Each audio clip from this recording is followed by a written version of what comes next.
ನಮಸ್ಕಾರ ಸ್ನೇಹಿತರೆ, ನಮ್ಮ ಮೈಥಾಲಜಿ ಮೀಟ್ಸ್ ಮೀ ಚಾನೆಲ್ಗೆ ನಿಮಗೆಲ್ಲರಿಗೂ ಆದರದ ಸ್ವಾಗತ.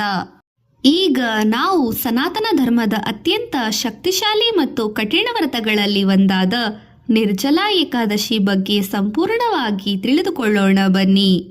ಸಾಕಷ್ಟು ಬಹಳ ಜನರಿಗೆ ಪ್ರಶ್ನೆ ಏನೆಂದರೆ, ನಿರ್ಜಲಾ ಏಕಾದಶಿ ಯಾಕೆ ವಿಶೇಷ, ಯಾಕೆ ಈ ದಿನ ನೀರನ್ನೂ ಕುಡಿಯಬಾರದು, ಈ ವ್ರತವನ್ನು ಮೊದಲು ಯಾರು ಆಚರಿಸಿದರು, ಇದರ ಫಲವೇನು, ವೇದ ಪುರಾಣ ಶಾಸ್ತ್ರ ಏನು ಹೇಳುತ್ತವೆ?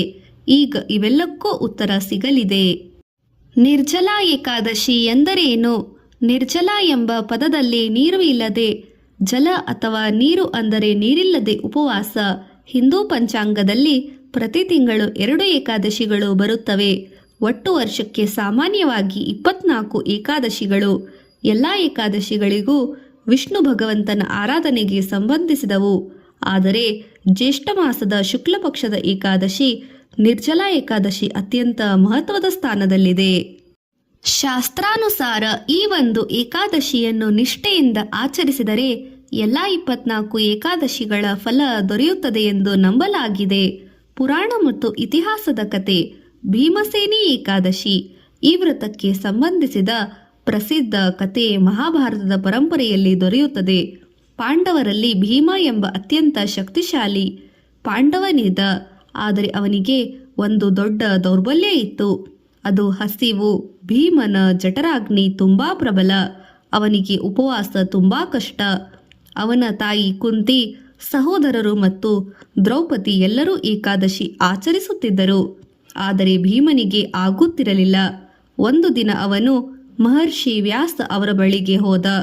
ಅವನು ಹೀಗೆ ಹೇಳಿದ: ಗುರುದೇವರೇ, ನನಗೂ ಏಕಾದಶಿಯ ಪುಣ್ಯ ಬೇಕು, ಆದರೆ ನಾನು ತಿಂಗಳಿಗೆ 2 ಬಾರಿ ಉಪವಾಸ ಮಾಡಲು ಸಾಧ್ಯವಿಲ್ಲ.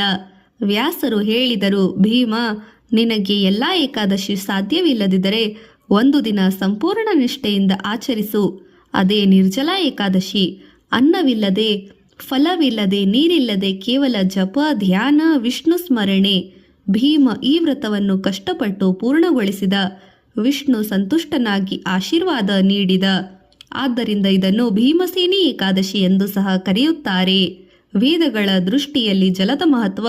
ಋಗ್ವೇದದಲ್ಲಿ ಜಲವನ್ನು ಪವಿತ್ರ ಶಕ್ತಿ ಎಂದು ಕೊಂಡಾಡಿದರು. ಜಲ ಎಂದರೆ ಜೀವನ, ಪ್ರಾಣ, ಶುದ್ಧಿ, ದೈವತ್ವ. ನಮ್ಮ ಸಂಸ್ಕೃತಿಯಲ್ಲಿ ನದಿಗಳು ದೇವಿಯರು. ಗಂಗಾ, ಯಮುನಾ, ಗೋದಾವರಿ, ಕಾವೇರಿ. ಒಂದು ದಿನ ನೀರನ್ನು ತ್ಯಜಿಸುವುದರಿಂದ ಏನು, ನೀರು ಎಷ್ಟು ಅಮೂಲ್ಯ ಎಂದು ಅರಿವಾಗುತ್ತದೆ.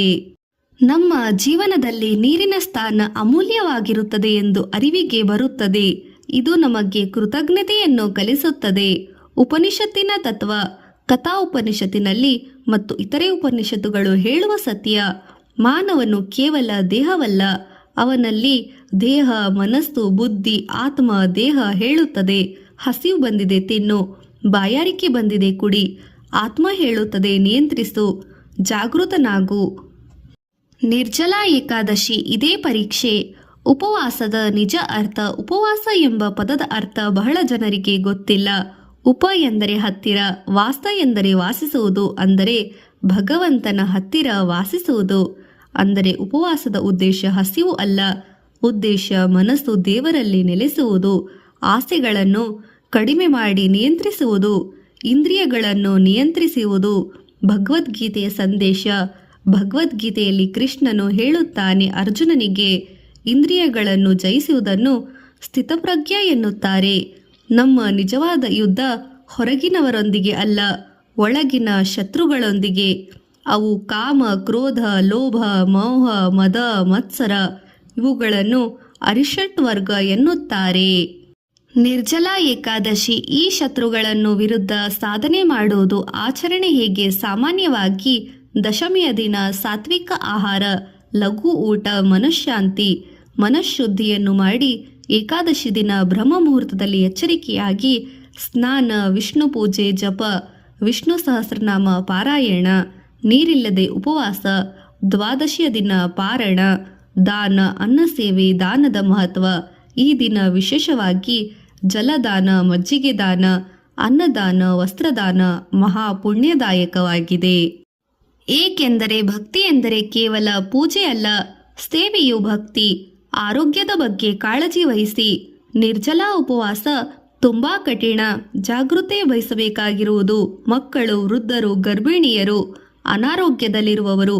ಅವರಿಗಾಗಿ ಫಲಾಹಾರ, ನೀರಿನೊಂದಿಗೆ ಉಪವಾಸ, ಮಾನಸಿಕ ಭಕ್ತಿ ಇವು ಸಾಕು. ಧರ್ಮ ಎಂದಿಗೂ ಶರೀರಕ್ಕೆ ಹಾನಿ ಮಾಡು ಎಂದು ಹೇಳುವುದಿಲ್ಲ. ನಿರ್ಜಲ ಏಕಾದಶಿಯ ಆಳವಾದ ಸಂದೇಶ ಈ ವ್ರತ ನಮಗೆ 4 ಪಾಠ ಕಲಿಸುತ್ತದೆ.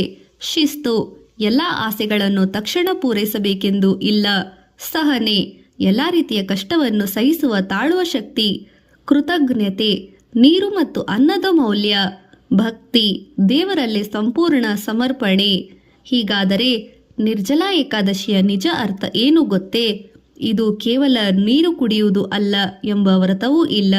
ಇದು ದೇಹ ಶುದ್ಧಿ, ಮನಃಶುದ್ಧಿ, ಇಂದ್ರಿಯಗಳ ನಿಯಂತ್ರಣೆ, ಆತ್ಮದ ಜಾಗೃತಿ. ಭೀಮ ನಮಗೆ ಕಲಿಸಿದ ಪಾಠ: ದುರ್ಬಲತೆ ಇದ್ದರೂ ಧರ್ಮವನ್ನು ಬಿಡಬೇಡಿ. ಸ್ವಲ್ಪದಿಂದ ಪ್ರಾರಂಭಿಸಿ, ನಿಷ್ಠೆಯಿಂದ ಮುಂದುವರಿಸಿರಿ.